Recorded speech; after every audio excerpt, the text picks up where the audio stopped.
ভরা লাউ পাতা করবো। দেখুন কড়াতে গরম জলের জন্য বসে দিয়েছি, মাছ দিয়ে দেবো।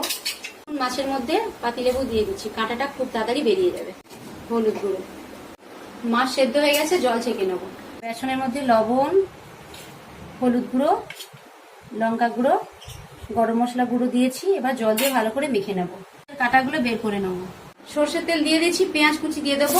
মাছের একটা পেঁয়াজ ভাজা হয়ে গেছে, রসুন আদা বাটা দিয়ে দেবো। জিরা গুঁড়ো, ধনে গুঁড়ো, গরম মশলা গুঁড়ো, লঙ্কা গুঁড়ো, হলুদ গুঁড়ো একসঙ্গে দিয়ে দেবো। সেদ্ধ করে রাখা মাছ দিয়ে দেবো।